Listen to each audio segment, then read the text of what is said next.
どうも、リュウクです。今回ちょっと雑談ということで、モバイルバッテリーを買いたいのになかなか買えないっていう話をしていきたいと思います。その前に1個お知らせがあるんですが、雑誌の Mac ファンってご存知ですか？結構 Mac 使ってる方だったり、ガジェット好きな人だったら、一度は見たことあると思うんですが、エレコムとのコラボバックパック MNL シティパックについての取材がこの2025年1月号に載っています。結構丸々1ページボリューミーな内容で載っていて、写真なんかも載っているので、もし書店なんかで見かけたら手に取ってもらえると嬉しいです。僕は最近このアンカーのマグセーフタイプのモバイルバッテリーをよく使うんですけど、結構ガジェット系の YouTuber の動画とか見てると、コンセントがついていて USB-C ケーブルが生えてるタイプのバッテリーをよく目にするんですけど、あれすごくいいなって思ってるんですが、あれを買う理由がないっていう結構しょうもない悩みの話をしたいと思ってて、なんで買えないのかなっていうのを自分なりに掘り下げてみたら、結構いろんな要因があるなと思ったので、なぜモバイルバッテリーを買い替えられないのか、頑張って買い替えようとしちゃってるのかっていうのを順を追って話していきたいなと思います。今回結構長々とした話なので、ポッドキャストっぽい感じで聞き流していただいてもいいですし、なんか作業しながらとか聞いてもらえると嬉しいです。ちょっと話は10年ぐらい遡るんですけど、モバイルバッテリー、昔はモバイルブースターとかって言われてたんですけど、チーロのモバイルブースターが結構名を馳せた時代があったのが、僕のこのバッテリー、携帯型バッテリーの記憶ではかなり初めの方にあって、あの時ってものすごいいろんなガジェットというかデバイスがあって、それこそ PSP や DS、スマートフォンも Android は USB ミニ USB とか、 iPhone は、ライトニングの前はドックコネクターだったり、iPod はもちろんドックコネクターでしたし、あとはデジカメだったり、あとガラケーはもうガラケー専用の端子があったり、カメラはカメラ専用の端子があったりなど、なんか端子がものすごいたくさんあって、なんか家電量販店とかに行くと端子がいっぱい枝分かれして、なんか5本ぐらい枝分かれしたようなケーブルが売ってたり、いかに多くのデバイスに対応するかみたいなところが結構このモバイルバッテリーの勝負ポイントというか鍵になっていたなっていうのが、僕の記憶では結構そういうイメージがあります。でその時は結構バッテリーの性能もあんまり良くなかったですし、一個一個のデバイス自体もかなり小さかったので、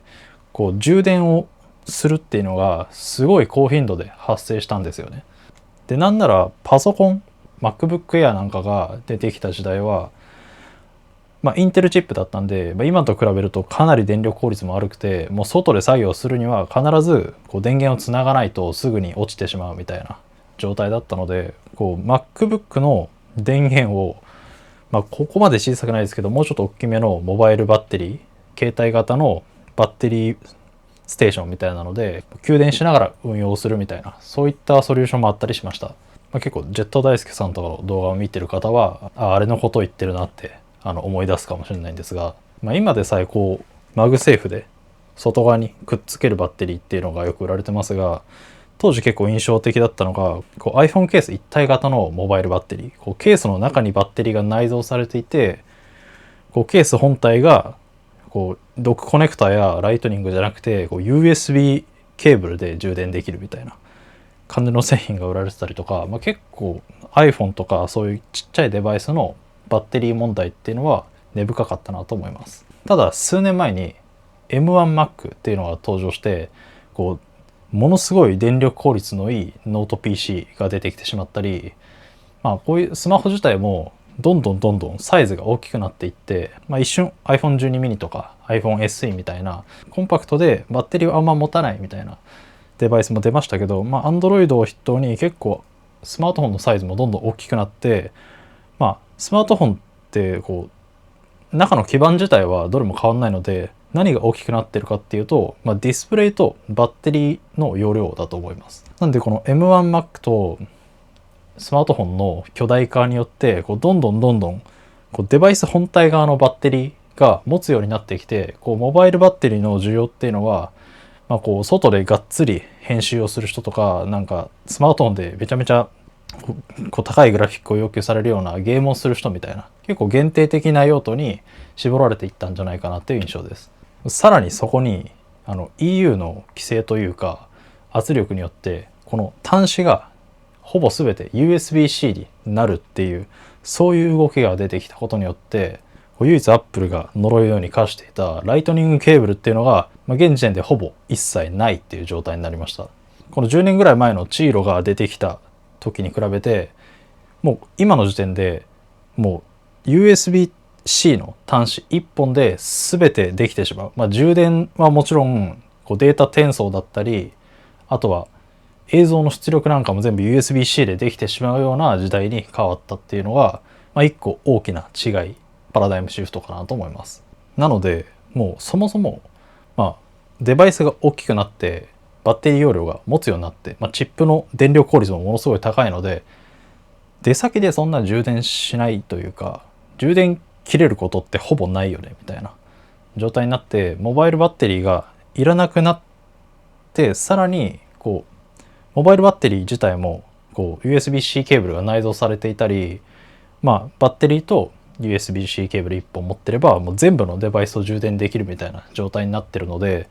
以前と比べるとかなりこう充実した充電環境になってるんじゃないかなと思います。じゃあもうこのモバイルバッテリーは全く必要なくなったのかというと、そうでもなくて、次の何個かに当てはまる人はこのバッテリーを使う人に当たるんじゃないかなと思います。一つ目が Apple Watch を使ってる人です。Apple Watch は未だに充電が1週間以上持たないですし、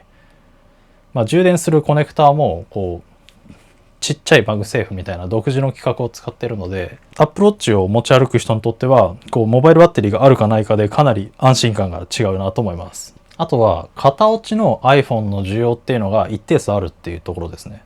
iPhone は OS のサポートがかなり何年にもわたって続いていくので、1年前2年前の iPhone って全然こう何年か使うスマートフォンとしてこう購入の検討に入ってしまうんですよね。そうなった時に結構 iPhone SE だったりこうミニシリーズなんかはバッテリー容量がそもそも小さかったり、あとは中古で買ったりするとバッテリーの最大容量が少なくなっていたり、少なくなくてもこう新品の iPhone に比べると少なくなりやすいっていう傾向はあると思うので、そうなってくるとこう外出先でバッテリーが切れてしまうっていうのがよく発生します。で3つ目が災害対策ですね。こう停電だったりこう地震によって一時的にこうエネルギーが使えなくなってしまうみたいな時に、スマートフォンは命綱なんだと思うので、その時にこう家庭用にポータブル電源みたいなの買うっていう需要もありますし、あれは結構高いもので、10万円とか一気にそこで払ったりとか、こう家の中のスペースも取ってしまうので、あれを買うのはちょっとハードルが高いっていう人はこうモバイルバッテリーをこう複数個備蓄しておくことで災害対策をするっていうような、そんな需要もあると思います。でこれら3つに当てはまる人以外はもうほぼバッテリーがいらないんですよね。僕は結構以前の癖というか、こうそれこそ高校生ぐらいの時からバッテリーは持ち歩くものっていう風にこう頭の中に刷り込まれているので、こういった1万ミリアンペアで比較的コンパクトでケーブルもいらないようなものを持ち歩いてはいるんですが、正直ほぼ外出先で使うことはないです。なんか充電し忘れて 20% の状態で外行くみたいな時はこれをつけながら外出先でスマートフォンを使ったりはするんですが、80% 以上で外出ようっていう時は、十中八九これは使わないので、もう持ち歩かない、持ってかないでこうカバンを軽くするっていうことが結構あります。あとはこう旅行とかで電源がない状況になるかもしれないっていうのは一瞬理解はできるんですが、こう2日3日こう電源プラグがさせないような環境で過ごすって正直ほぼないですよね。なんでこう旅行時は結構カバンも重くなりますし、持ち物もなるべく減らしたいっていうのがある一方で、バッテリーはなんとなく持っていったものの、なんだかんだホテルで充電しちゃって事足りちゃうみたいな感じで、これ結構1個持ち歩くだけでも重たいので、そういう意味でも実は、アプローチ使ってる人とか、そういう片落ち iPhone とか、小さい iPhone 小さいスマートフォン使っててバッテリー容量悪いみたいな人以外は持ち運ばない方がいいんじゃないかなとすら思い始めてます。ただ一方でアンカーとかからこう新製品が発表されてすごい便利そうなものがバシバシ出てるので、正直こうガジェット好きというか新しいもの好きからすると使ってみたいなっていう気持ちがかなりあるので、毎回こう Amazon のセールなんかで新しいモバイルバッテリー買ってみようかなって思うんですけど、めちゃめちゃハードルがあります。一つのハードルとしては値段が高くなりすぎてるっていうところです。アンカー製品って、そのチーロの時代とかもそうなんですけど、こう比較的安くてコスパのいいもの、パフォーマンスの高いものっていうのがなんかこう潜在的な意識の中にあって、こう7000円とかするモバイルバッテリーを見るとちょっとこううってなってしまうんですよね。すごいいいものですし品質が高いものなので、別にそれがこうぼったくり価格かって言われたら全然そんなことないと思うんですが、こうメインのデバイスの補助をする、なんならこう電源を供給するものっていうそのすごい限定された用途にその7000円とか1万円とか払えるかって言われると、あんまりこう頻繁に買い替えるものでもないような値段帯だなと思います。あとはこういうバッテリー製品の買い替えづらさ、ハードルの一つとして廃棄のしづらさがあるかなと思います。これって皆さんどうやって捨ててますかね。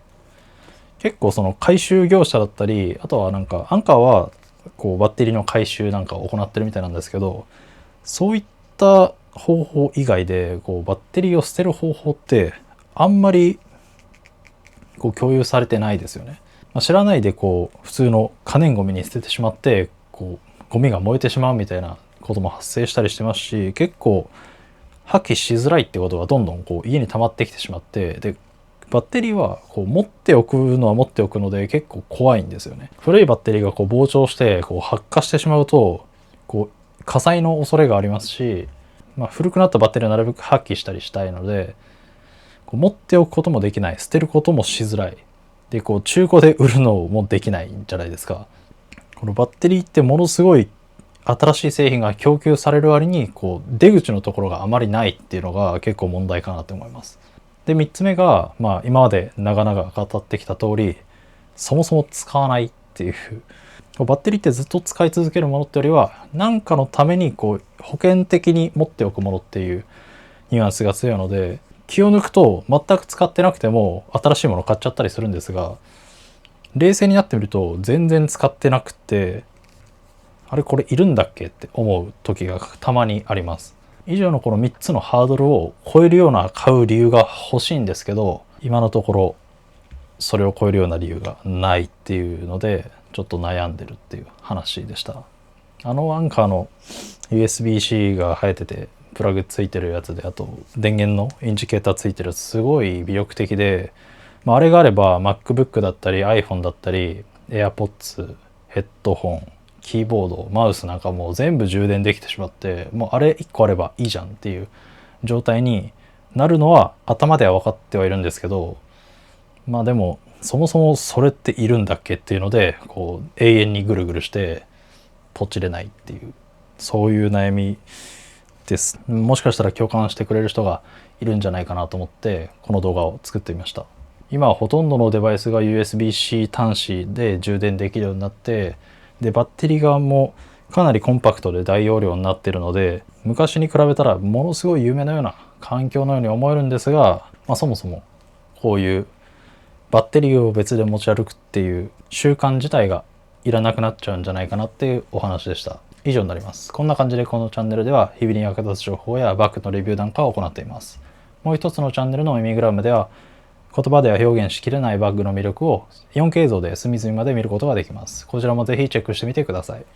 X、Instagram、TikTok もやっています。ぜひフォローお願いします。YouTube メンバーシップもやっています。僕の作っているバックパックに興味がある人は先行販売の特典なんかも用意する予定なので、気になったら概要欄からチェックしてみてください。最後にこの動画面白いと思った人はグッドボタンとチャンネル登録よろしくお願いします。最後までご視聴いただきありがとうございました。それではまた次の動画でお会いしましょう。バイバイ。